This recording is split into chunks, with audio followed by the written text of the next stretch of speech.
যখন কোন বান্দা সূরা ফাতিহার একটা করে আয়াত বলে আলহামদুলিল্লাহি রাব্বিল আলামিন, সঙ্গে সঙ্গে আল্লাহ জবাব দিয়ে বলেন হামিদানি আবদি, বান্দা তুই আমার প্রশংসা করলি। আর রহমানির রহিম যখন বলে আল্লাহ বলেন আসনা আলাইয়া আবদি। মালিক ইয়াউমিদ্দিন যখন বলে আল্লাহ বলেন মাজ্জাদানি আবদি।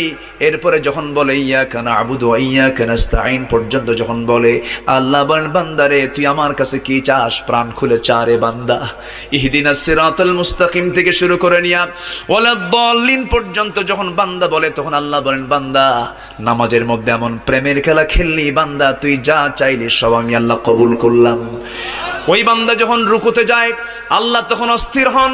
ওই বান্দা যখন সিজদায় যাওয়ার জন্য প্রস্তুতি নাই, সমস্ত ফেরেশতাকে ডাক দিয়ে বলেন ও ফেরেশতারা, এই বান্দাগুলো আমাকে দেখলো না, রাসূলকে দেখলো না, কোরআনকে দেখে হাদিসকে বিশ্বাস করে আমাকে খুশি করার জন্য তার সবচেয়ে সম্মান